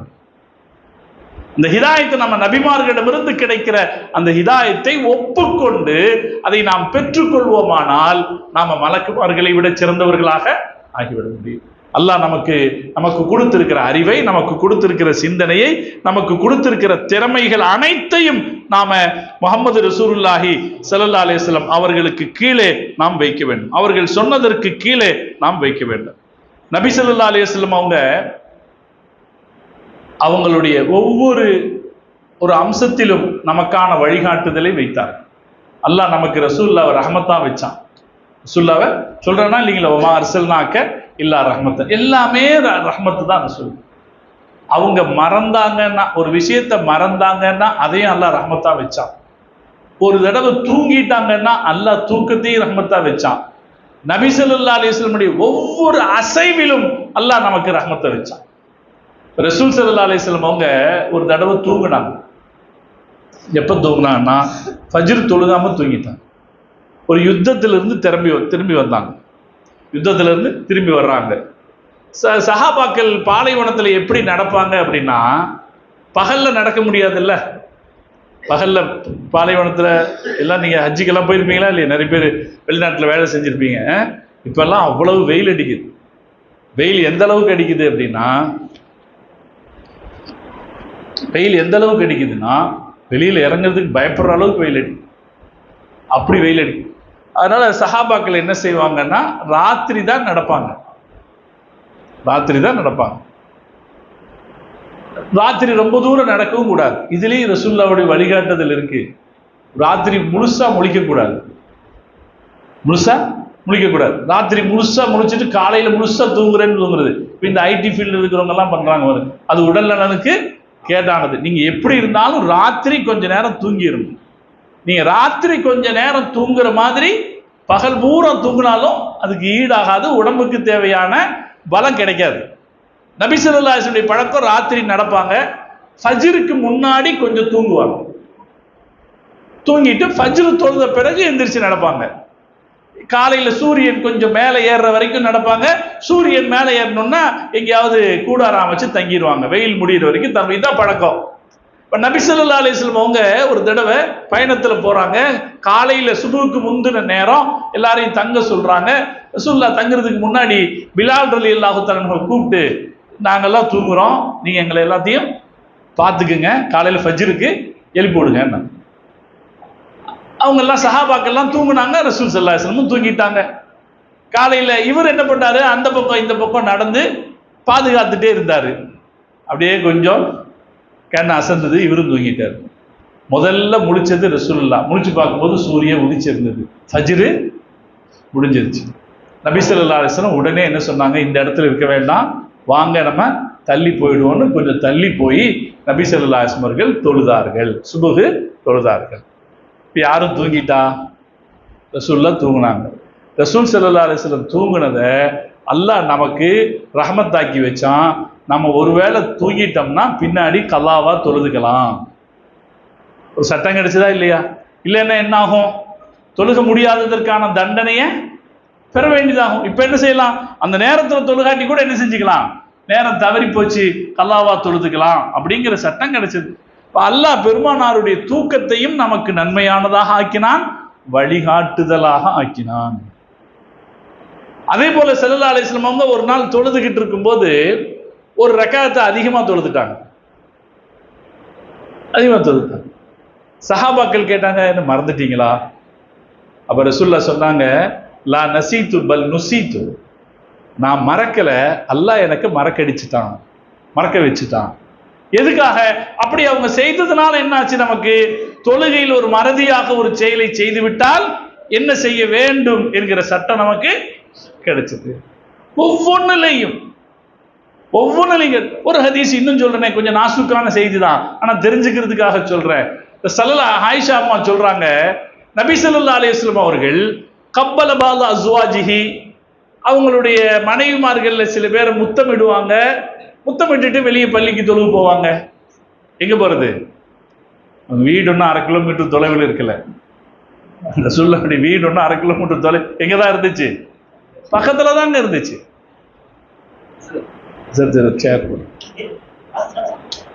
பக்கத்துல தான் இருந்துச்சு ரசூல் ஸல்லல்லாஹு அலைஹி வஸல்லம் வீடு. இல்ல தெரியுமில்ல உங்களுக்கு, நபி ஸல்லல்லாஹு அலைஹி வஸல்லம் வீடு மஸ்ஜிது நபவியினுடைய ஒரு ஓரத்துல தான் இருந்துச்சு. ஸல்லல்லாஹு அலைஹி வஸல்லம் கதவை திறந்தா பள்ளிக்குள்ள வந்துருவாங்க. ஸல்லல்லாஹு அலைஹி வஸல்லம் அவங்க அப்படி பள்ளிவாசலுக்குள் வரும்போது மனைவி சில மனைவிமார்களை முத்தமிட்டு வருவார்கள்னு சொல்றாங்க. சில மனைவிமார்களுங்கிறது யாருதான்? யாரு? ஆயிஷா நாயகி தான். அந்த நான் என்ன முத்தமிடுவாங்கன்னு சொன்னா அது நல்லா இருக்காது இல்லையா? அதனால முத்தமிட்டு வருவாங்கன்னு சொல்றேன். இதுல என்ன வாழ்க்கை தத்துவம் கிடைக்குது? வெளியே போகும்போது மனைவியை முத்தமிட்டுட்டு போங்க, ஒரு வாழ்க்கை தத்துவம் கிடைக்குது. சுன்னத்து, அது முடிகிற இடத்துல செய்யணும், முடிகிற இடத்துல சுன்னத்து கிடைக்குதுங்க. இன்னைக்கு இதை இங்கிலீஷ்கார ஃபேஷனா சொல்றானா இல்லைங்களா? இது இங்கிலீஷ்கார ஃபேஷன், இது இங்கிலீஷ்கார ஃபேஷன் இல்லைங்க. இது எல்லாத்தையும் யாரு காமிச்சிட்டா நமக்கு? அறிவு எதை சிறப்பானதாக கருதுமோ அவை அனைத்தையும் முஹம்மது ரசூலுல்லாஹி ஸல்லல்லாஹு அலைஹி வஸல்லம் அவர்கள் நமக்கு காட்டிவிட்டார்கள். அதனாலே நாம என்ன நினைக்கணும்னா, நம்முடைய அறிவு பெருமானாருடைய வார்த்தைகளை தாண்டி போய்விடாதவாறு வைத்துக் கொள்ளுங்கள். படிப்பு படிக்கிறோம், நிறைய படிக்கிறோம், நிறைய ஆராய்ச்சி பண்றோம், அல்லது நிறைய விஷயங்கள் தெரியும் போது இந்த ஆராய்ச்சி தான் பெருசு, இந்த கண்டுபிடிப்புகள் தான் பெருசு என்று போகிற சில வழி தவறுதல்கள் சில நேரத்துல நடந்துரும். அதுக்காகத்தான் நான் ஆரம்பிச்சேன், மனித அறிவு ரொம்ப பலமானது என்று நினைக்காதீர்கள். ஒரு பூனைக்குட்டிக்கு மலத்துக்கும் மீனுக்கும் வித்தியாசம் பார்க்க தெரியும், மனித குழந்தைக்கு வித்தியாசம் பார்க்க தெரியாது. அதனாலே மனித அறிவு ஒரு பலவீனத்துக்கு, அது வேணும் தான், அது வேண்டாம்னு சொல்ல மார்க்கம் வலியுறுத்துச்சு, அறிவு வேணும். ஆனால் அதை நீங்கள் ஒரு துணை சாதனமாக பயன்படுத்திக் கொள்ளுங்கள். எல்லாவற்றையும் கடைசியில் எடை போடுவதற்குரியதாக அதை ஆக்கிவிடக்கூடாது. நம்முடைய அறிவை நாம் முஹம்மது ரசூலுல்லாஹி ஸல்லல்லாஹு அலைஹி வஸல்லம் அவர்களுக்கு கீழே வைக்க வேண்டும். இதுதான் அந்நபியு அவுலா பில் முஃமினீன மின் அன்ஃபுஸிஹிம் என்ற வார்த்தையினுடைய விளக்கம். இன்னொரு விளக்கம் இருக்கு. நபி நம் உயிரையும் விட மேலானவர். அறிவை எதுக்கு கீழே வைக்கிறோம்? ரசூலுல்லாஹ்வுக்கு கீழே வைக்கிறோம். இன்னொரு இருக்கு, அதுக்கு என்னன்னா, நம்முடைய உணர்ச்சிகளை பெருமானாருக்கு கீழே வைக்க வேண்டும். அறிவு ஒண்ணு இருக்கு, உணர்ச்சி ஒண்ணு இருக்கு. நம்மகிட்ட என்ன இருக்கு? கோபம் இருக்கு, சந்தோஷம் இருக்கு, ஆத்திரம் இருக்கு, இப்படி பல உணர்ச்சிகள் இருக்கா இல்லைங்களா? இந்த உணர்ச்சிகள் எமோஷனல். மனித வாழ்க்கையில 2 விஷயத்தை இப்ப பெருசா பேசுறோம். ஒன்னு ஐக்யூ, இன்னொன்னு ஈக்யூ. ஈக்யூனா என்ன அர்த்தம்? எமோஷனல். மனுஷன் இன்னைக்கு அதுதானங்க பெருசா பேசுறாங்க. நீங்க பாருங்க, இங்க நிறைய லீடர்ஷிப் கேம்ப்ல எல்லாம் பாருங்க, தலைவர்களுக்கு என்ன சொல்லி கொடுக்குறான்? Emotional intelligence. புத்திசாலித்தனமாக நம்முடைய உணர்ச்சிகளை நாம என்ன செய்யணும்? பயன்படுத்த பழகணும். சொல்லி கொடுக்குறானா இல்லையா? நீங்க ரோட்ல போயிட்டு இருக்கீங்க, ஒரு அவசர வேலையா, உங்களுக்கு நிறைய வேலை இருக்கு, கார்ல ஓட்டிட்டு போறீங்க, எதுக்கு அப்படியே ஒருத்தர் ஒரு ரிக்ஷால வர்றான் அல்லது ஒரு சைக்கிள்ல வர்றான், அவன் ராங்ல வர்றான். எப்பவுமே நாம பயப்பட வேண்டியது, அல்லா இடத்துல துவா செய்யறமே, நான் ஒழுங்கா போகணும், என் வண்டி ஒழுங்கா இருக்கணும்னு மட்டும் அர்த்தம் இல்லை. எதிரில் வண்டியும் ஒழுங்கா வரணும்னு எல்லாம் அதுக்கு அர்த்தம் இருக்கு. அவன் ராங்ல வர்றான், ராங்ல வந்து அவன் என்ன சொல்லுவான்? வீட்டுல சொல்லிட்டு வந்தியா? அவன் கேட்பான். நமக்கு கோபம் வரும் இல்லைங்களா? என்னடா இது, அவன் வந்துட்டு இப்ப நாம என்ன செய்யறோம், வண்டி ஒரு ஓரத்துல நிறுத்தி, நமக்கு ஒரு கோபம் வந்தோன்னா வண்டி ஒரு ஓரத்துல நிறுத்தி, அவன் டே யாரை பார்த்து சொல்ற, நான் யாரு தெரியுமா அப்படின்னு ஆரம்பிச்சோன்னு வைங்க, நம்மளுடைய வேலையெல்லாம் இது. அப்ப அந்த எமோஷன், நமக்கு வரக்கூடிய அந்த உணர்ச்சிகளை கட்டுப்படுத்துறது இன்னைக்கு இருக்கிற மனுஷனுக்கு ரொம்ப அத்தியாவசியமான ஒண்ணா இருக்கு. மனிதர்கள் அந்த எமோஷனல், அவர்களுடைய உணர்ச்சியில ஆண்களும் சரி பெண்களும் சரி, தலாக்கு ஏங்க வருது? பல இடத்துல தலாக்கு ஏன் உணர்ச்சி வசப்பட்டு வருது? இன்னைக்கு ஒரு வீடியோ பார்த்தேன், ஒரு அம்மா சொல்றாங்க 7 வருஷம் ஆச்சு புருஷனை பிரிஞ்சு, நான் கொஞ்சம் அவசரப்பட்டு பிரிஞ்சிட்டேங்க, நான் கொஞ்சம் அவசரம், எனக்கு அதை பார்க்கும்போது அப்படியே அடி வயிற்றிலிருந்து நமக்கு அழுக வருது. கொஞ்சம் அவசரப்பட்டு பொண்ணு பேசுது. அப்ப அவன் கேள்வி கேட்கிறான், நீங்க அவரை பார்த்தீங்களா? இல்லைங்க, நாங்க கோர்ட் வாசல்ல அன்னைக்கு பார்த்ததுதான். ஐ லவ் ஹிம், நான் அவரை நேசிக்கிறேன். இப்போது ஏதோ ஒரு வேகத்துல அன்னைக்கு செஞ்சுட்டோம். இப்ப அந்த எமோஷனல்ல நடக்கிறதானே. கேரளால போன மாசம் ஒரு பெரிய விபத்து நடந்துச்சுங்க, பெரிய ஒரு கொடுமை. ஒரு கணவன் காலையில எந்திரிச்சிருக்கான், இப்ப எல்லாம் வீட்டுல லேட்டா எந்திரிக்கிறது யாருங்க? லேட்டா எந்திரிக்கிறது கணவர் தான், இவர் தான், பாய் தான், பெண்கள் இல்ல. பிள்ளைகளை எழுப்பணுமா இல்லையா? இவன் லேட்டா எந்திரிச்சிருக்கான். லேட்டா எந்திரிச்சவன் புள்ள வந்து ஸ்கூலுக்கு கிளம்ப போகுது, பெட்ல இருந்து வந்து நேரா அந்த குழந்தைய முத்தமிட்டு இருக்கான். பொண்டாட்டிக்கார் என்ன சொல்லியிருக்கிறா, பல்லு விளக்காம குழந்தைய முத்தாதேன்னு தடுத்திருக்கான். கோவம் வந்து பக்கத்துல இருந்த அருவாள் எடுத்து வெட்டிட்டா மனைவி. கேரளாவில் நடந்தது. குழந்தையை பல்விளக்காமல் முத்தமிட்டதற்காக கண்டித்த மனைவியை கணவன் அருவாளால கொண்டுட்டான். அப்ப இந்த எமோஷனல் இருக்கு பாத்தீங்களா, இந்த உணர்ச்சி பெருக்கு, இது வந்து எந்த மோசமான சூழ்நிலைக்கு மனுஷனை கொண்டு போயிடும். இதை கட்டுப்பாட்டுக்குள்ளர வைக்கணும் அப்படின்னா ஒரே வழிதான் இருக்கிறது. நம்முடைய உணர்வுகளை சிறப்பாக பயன்படுத்துவதற்கான வழி பெருமானாருடைய வார்த்தைகளுக்கு கீழே அதை கொண்டு வந்து விடும். நம்ம சிந்திக்கிறத ரசூலுல்லாஹ்வுக்கு கீழே வச்சுப்போம். நாம உணர்ச்சியை வெளிப்படுத்துறோம் இல்லையா, அதை யாருக்கு கீழே வச்சுப்போம்? ரசூல் ஸல்லல்லாஹு அலைஹி வஸல்லம் கீழே வச்சுப்போம். ரசூலுல்லாஹ் சொன்னாங்க, உங்க பக்கம் ஒரு நியாயம் இருந்தாலும் கூட நீங்கள் வழக்காடுவதை தவிர்த்து விடுங்கள். நான் அனஸைமுன் ஃபி பைத்தின் ஃபி ரபுலில் ஜன்னah, சொர்க்கத்தின் ஒரு ஓரத்தில் ஒரு மாளிகைக்கு நான் உங்களை பொறுப்பேற்கிறேன். லிமன் தரக்கல் மிரா வஹுவ முஹிக்குன், ஒரு ஆளு வாதிடுறத விட்டுட்டார், வழக்காடுறத விட்டுட்டார். எதுக்கு? அவர் பக்கம் நியாயம் இருக்கு, ஆனாலும் எதுக்கு அமைதியை குலைக்கணும்? ஒரு குடும்பம் அண்ணன் தம்பிகளுக்கு இடையில திடீர்னு ஒரு பிரச்சனை வரும். தம்பி பல சமயத்துல என்ன செய்வார்? எதுக்கு ஆளாவாரு? ஒரு அநீதிக்கு ஆளாவாரு. அப்ப அவர் என்ன நினைக்கலாம், சரி வேண்டாம், பேசுனா என்ன கெட்டு போயிடும், இந்த சௌஜன்யம் கெட்டு போயிடும், கேட்கறதுக்கு நியாயம் இருக்கு அவர்கிட்ட, இந்த சௌஜன்யம் கெட்டு போயிடும், அதை பொறுத்து கொண்டு நான் சும்மா இருக்கிறேன். அதே மாதிரி ஒரு மருமக, பல நேரத்துல மருமகள்களுக்கு என்ன நடக்கலாம், அநியாயம் நடக்கலாம். ஆனா நம்ம மார்க்கம் எந்த ஆம்பளைக்கும் சொல்ற தகுதி என்ன தெரியுமா? ஒரு பெண்ணை பாதுகாத்துக் கொள்கிற தைரியம் யாருக்கு இருக்கிறதோ அவர்தான் கல்யாணமே பண்ணணும். கல்யாணம் சுன்னத்துன்னு சொல்றோமா இல்லைங்களா? சுன்னத்து தானே. கல்யாணம் சுன்னத்துன்னு சொல்லும் போது ரசூலுல்லாஹ் சும்மா சுன்னத்துன்னு சொல்லல. உங்கள யாருக்கு பாஸ் இருக்கிறதோ, மனிஸ்ததா மின்குமுல் பாகத ஃபலியதஸவ்வஜ், யாரிடத்தில் பாகா இருக்கிறதோ அவர் கல்யாணம் பண்ணட்டும். இந்த பாகத் அப்படிங்கிறதுக்கு ஆண்மை ஒரு அர்த்தம் இருக்கு, காசு பணம்னு ஒரு அர்த்தம் இருக்கு.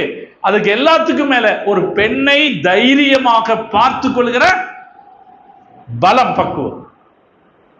கல்யாணம் பண்ணிட்டு வந்து பொண்டாட்டியை வந்து அம்மா அத்தா கையில விடும்போது, உனக்கு எதுவானாலும் நான் மார்க்க ஹனஃபி மதுஹபின் சட்டம் சொல்லுது, நீ எப்படி வீடு கொடுக்கணும் தெரியுமா? மாமனார் நாத்தனார் கொடுமையிலிருந்து பாதுகாக்கப்படுற அளவுல சுகுனா கொடுக்கணும். சுகுனானா வீடு, இது சட்டம். இது நம்ம ரசூலுல்லாஹ் செய்த ஏற்பாடு, அப்புறம் நபி ஸல்லல்லாஹு அலைஹி வஸல்லம் அவர்கள் செய்த ஏற்பாடு. அப்ப மனைவிக்கான அதிகாரத்தை அவங்களுக்கு அந்த இது கொடுக்கும் போதுதான் அந்த இது வருது. அப்ப நம்ம எமோஷனலாக நம்ம என்ன செய்யறோம், அப்படி நாம அவங்களுக்குரிய அந்த அதிகாரத்தை தரும் போது அம்மாவுக்குரியதையும் நம்ம பாதுகாக்கணும், அம்மாவுக்குரிய அந்தஸ்தையும் நம்ம பாதுகாக்கணும். அப்ப நபி ஸல்லல்லாஹு அலைஹி வஸல்லம் அவங்க இந்த உணர்ச்சிகளை கட்டுப்படுவது குறித்து நமக்கு சிறப்பாக வழிகாட்டிக்கிட்டாங்க. எல்லா விஷயத்திலும் எப்படி நடந்துக்கணும், எல்லா விஷயத்திலையும் நம்முடைய உணர்ச்சியிலையும் எதுக்கு கீழே வச்சுக்கணும், ரசூலுல்லாவுக்கு கீழே வச்சுக்கணும். நம்ம கோபப்படுறது, நம்ம நேசம் கொளுத்துறது, நாம ஒருத்தரை வெறுக்கிறது. நபி ஸல்லல்லாஹு அலைஹி வஸல்லம் சொல்றாங்க இந்த ஹதீஸ்ல, ஒரு மருமக வீட்டுல அவளுக்கு அநீதி இழைக்கப்படுது, ஆனாலும் மருமக கொஞ்சம் பொறுத்துக்கிறா. எதுக்காக? இந்த குடும்பம் ஒன்னா இருக்கட்டும், இந்த குடும்பம் ஒன்னா இருக்கட்டும் அப்படின்னு அந்த அநீதியை கொஞ்சம் பொறுத்து கொண்டால் நபி ஸல்லல்லாஹு அலைஹி வஸல்லம் சொல்றாங்க, சொர்க்கத்துல ஒரு மாளிகை நான் பொறுப்பேற்று. அதுவும் ரசூலுல்லாஹ் என்ன சொல்றாங்க, ஓரத்துல, சொர்க்கத்தின் ஒரு ஓரத்துல. அது ஓரத்துல என்ன, அது மட்டமானதுன்னு அர்த்தம் அல்ல. நாமெல்லாம் ஊருக்குள்ள இருக்கோம், கொஞ்சம் காசு வந்தா எங்க போறோம், அவுட்டருக்கு போறோம் இல்லையா? அதனால அவுட்டர்லன்னு சொன்னதனுடைய அர்த்தம் குறைவானதுன்னு அர்த்தம் அல்ல, நல்ல இடத்துல ஒரு மாளிகைக்கு நான் பொறுப்பேற்றுக்கிறேன்னு அர்த்தம்.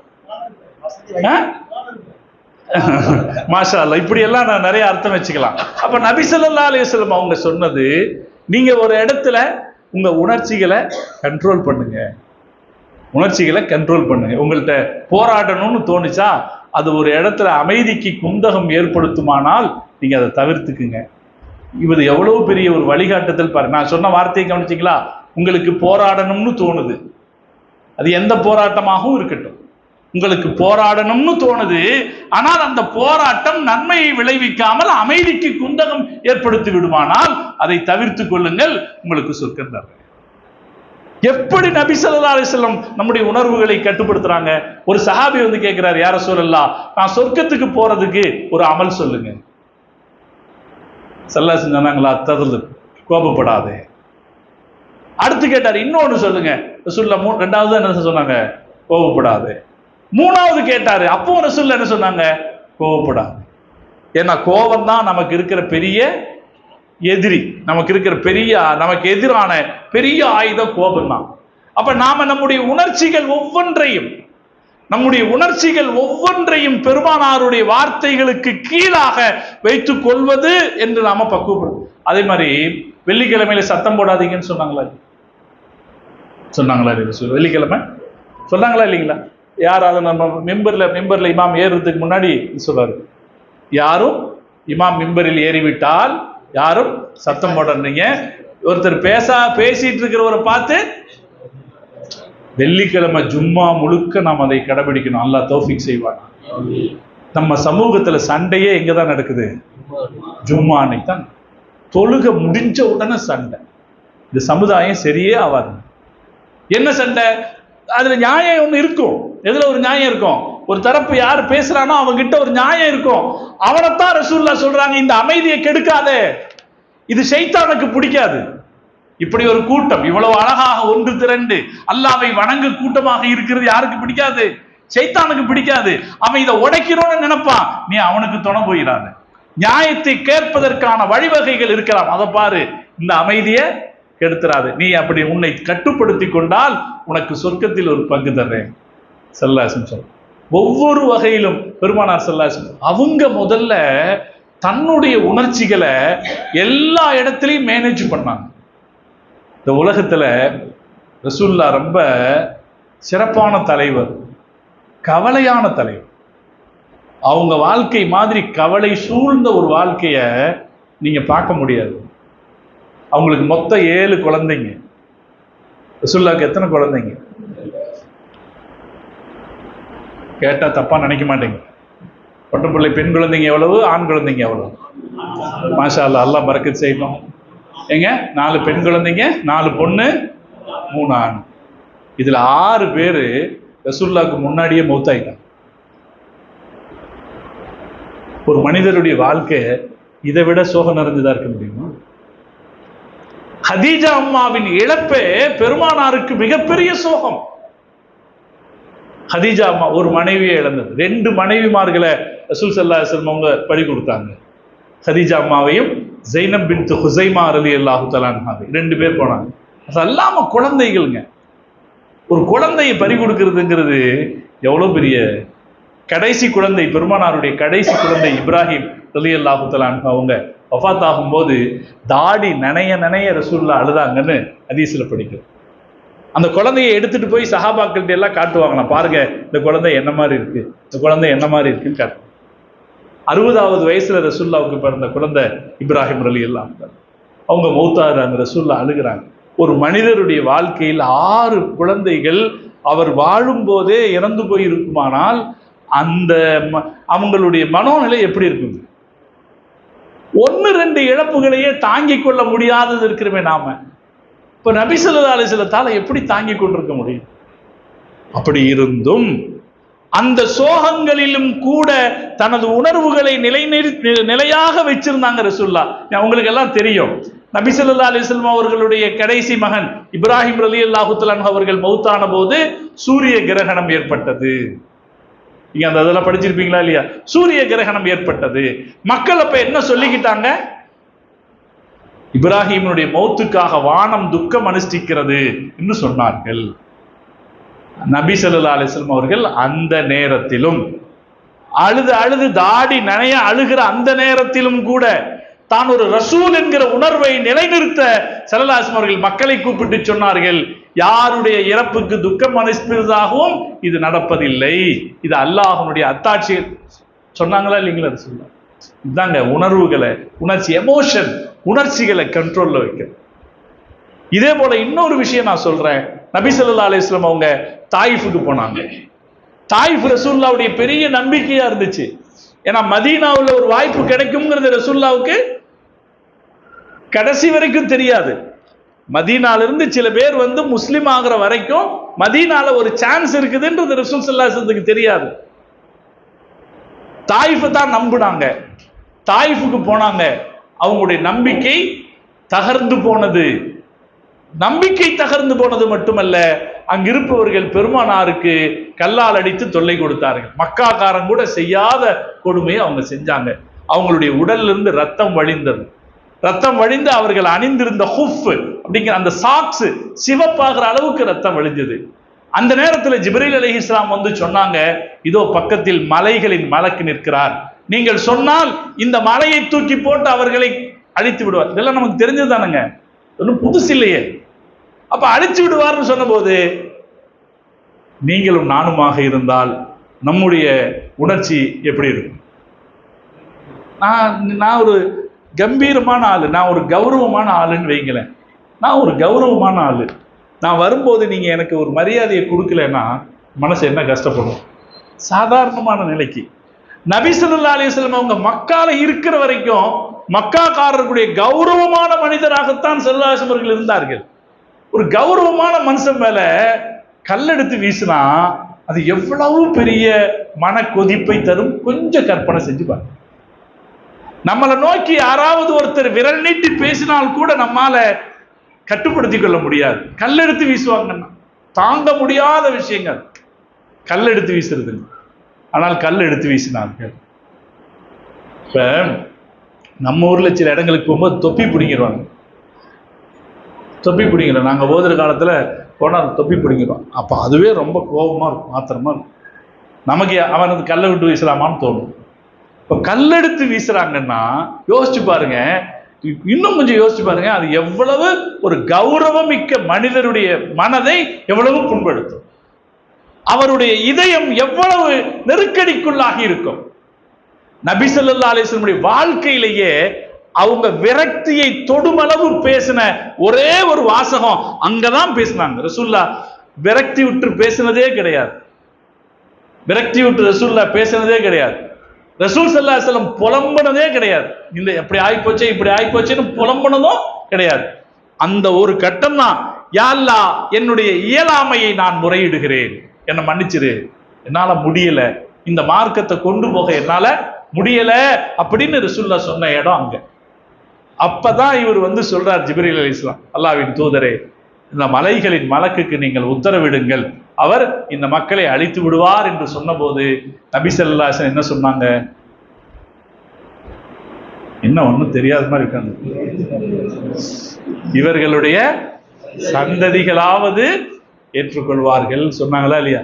இதுதான் எமோஷனல் இன்டெலிஜென்சி, உணர்ச்சிகளை புத்திசாலித்தனமாக பயன்படுத்திக் கொள்ளுதல். நபி ஸல்லல்லாஹு அலைஹி வஸல்லம் அவருடைய வாழ்க்கையிலேயே அந்த மக்கள் நேர்வழி பெறுவதை கண்டார்களா இல்லையா? இந்த மக்களை அழிப்பது பெருமானாருக்கு வெற்றியா, அவர்களை தன் வழிக்கு கொண்டு வருவது பெருமானாருக்கு வெற்றியா? கொண்டு வருதான். ரசூலுல்லாஹ் கொண்டு வர வச்சாங்களா இல்லையா? அது அன்னைக்கு நடக்காம இருக்கலாம், பின்னால நடந்துச்சா இல்லையா? இன்னொரு விஷயம் நான் உங்களுக்கு சொல்றேன். இந்தியாவுக்கு முதலாக இஸ்லாத்தை கொண்டு வந்து சேர்த்தவர், வட மாநிலத்திற்கு படையாக கொண்டு வந்து சேர்த்தவர் யாருங்க? முஹம்மது இப்னு காசிம். முஹம்மது இப்னு, அவர் தானே, நீங்க எல்லாம் ஏன் இப்படி பாக்குறீங்க? அவர் தானே கொண்டு வந்து சேர்த்தார். முஹம்மது இப்னு காசிம் வழியாகத்தான் சிந்து பகுதிக்கு இஸ்லாம் வந்தது. இந்த பக்கம் நம்மளுடைய தென்னிந்திய பகுதிகளுக்கெல்லாம் வியாபாரிகள் வழியாக, வலிமார்கள் வழியாக வந்துச்சு. சிந்து பகுதிக்கு இவர்கள் வழியாக வந்துச்சு. இந்த முஹம்மது இப்னு காசிம் இருக்காரு, அவரு தாயிஃப்காரர் தான். எந்த மக்கள் பெருமானாரை கல்லால் அடித்து துரத்தினார்களோ, நபி ஸல்லல்லாஹு அலைஹி வஸல்லம் அவர்கள் தனது பொறுமையால், தனது புத்திசாலித்தனத்தால் யாரை பாதுகாத்தார்களோ அவங்கள்ல இருந்து ஒரு ஆள் தான் இந்தியாவுக்கு இஸ்லாத்தை கொண்டு வந்தார் என்று யோசிக்கிற போது பெருமானார் ஸல்லல்லாஹு அலைஹி வஸல்லம் அவர்கள் அடைந்த வெற்றி எப்படிப்பட்டது? அது எதனால கிடைச்சது? உணர்ச்சிகளை கட்டுப்படுத்தி வாழ்வதால் கிடைத்தது. ஆண்களோ பெண்களோ யாராக இருந்தாலும், நான் இங்கே சொல்ல வருவது நம்முடைய உணர்ச்சிகளை ரசூல் ஸல்லல்லாஹு அலைஹி வஸல்லம் உணர்ச்சிகளுக்கு கீழானதாக, அவர்களுடைய அறிவுரைகளுக்கு கீழானதாக வைத்துக் கொள்ள வேண்டும். அவர்களுடைய அறிவுரை நமக்கு சொல்லப்படுமானால், ஒரு இடத்துல நாம நிக்கிறோம், நாம ஒரு நிலையில இருக்கோம், அங்க வந்து ஒருத்தர் ரசூலுல்லாஹ் இப்படி சொன்னாங்கன்னு சொல்லும் போது பாப்பா வேலை பார்த்துட்டு சொல்லக்கூடாது. அவர் யார சொல்லியிருக்காரு?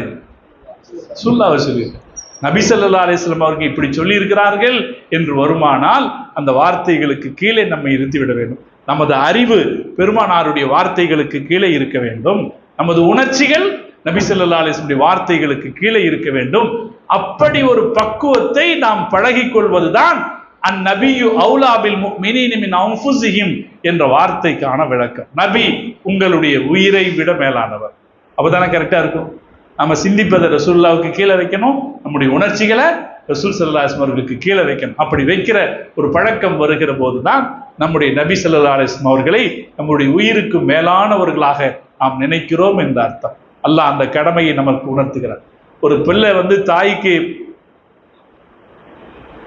ஒரு மகன் தந்தை காற்ற வேண்டிய கடமைன்னு ஒண்ணு இருக்கா இல்லைங்களா?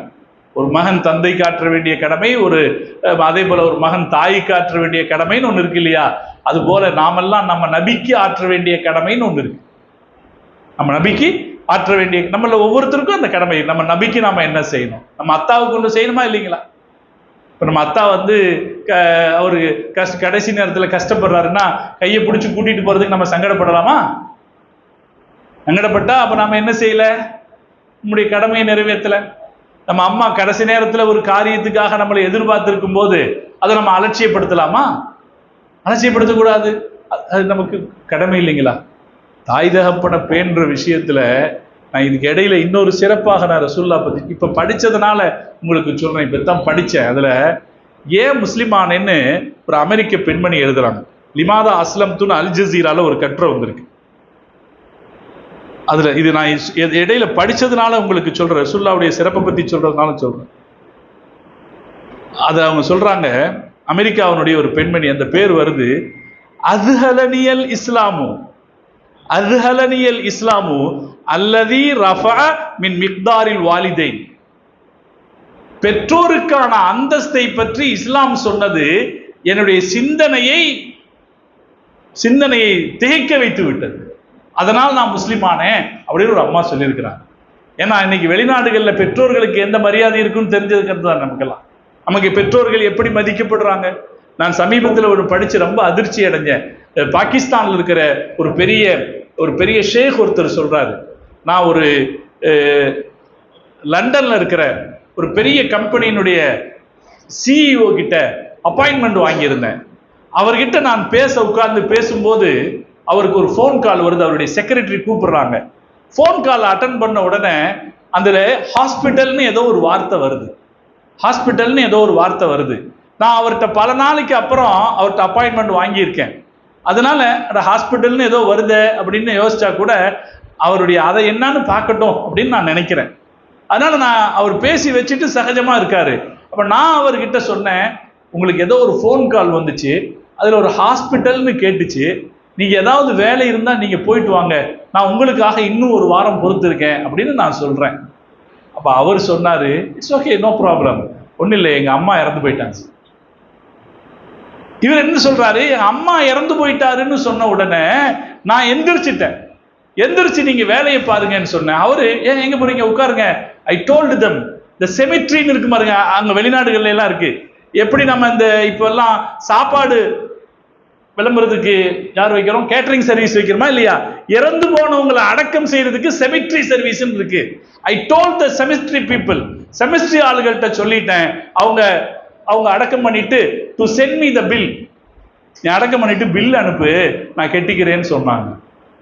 அதை கேட்டு என்னால் அதிர்ச்சியை தாழ முடியல. இதால் ஒரு சிஇஓ, ஆனா அம்மாவுடைய இறப்புக்கு நேர்ல போகாம என்ன செய்யறாரு. இதுதான் இன்றைக்கு இருக்கிற வெளிநாடு, இதுதான் இன்றைக்கு வெளிநாடுகளில் கிடைக்கிற மதிப்பு. அதனாலதான் இந்த அம்மா இப்படி சொல்றாங்க. பெற்றோர்களுக்கு கொடுக்கிற மரியாதை குறித்து இஸ்லாம் சொன்னது என்னை திகைப்பில் ஆழ்த்தி விட்டது, அதனால் நான் முஸ்லிமானேன்னு சொல்றேன். அப்ப நபி ஸல்லல்லாஹு அலைஹி வஸல்லம் வாழ்க்கைக்கு ஆகச் சிறப்பான வழிகாட்டுதல்களை எல்லா நிலையிலும் வழங்கிய தலைவர். நம்முடைய ஆண்கள் பெண்கள் எல்லாரையும் மகிழ்ச்சியா இருக்க வச்சவங்க ரசூலுல்லாஹ். ஆண்களையும் சரி பெண்களையும் சரி, பெரியவர்களை சிறியவர்களை, ஜாதி வித்தியாசம் இல்லாமல், பணக்காரர்களை ஏழைகள், ரசூலுல்லாஹ் பணக்காரங்களையும் சந்தோஷமா இருக்க வச்சாங்க. அல்லாஹ் உங்களுக்கு கொடுத்த காசு நல்லதுதான்னு சொன்னாங்க. அல்லாஹ் எனக்கு பெரிய ஆச்சரியங்க, பணத்தை பத்தி ரசூலுல்லாஹ் மாதிரி தெளிவா சொன்னவங்க யாரும் இல்லை. பணம் நல்லதா கெட்டதா?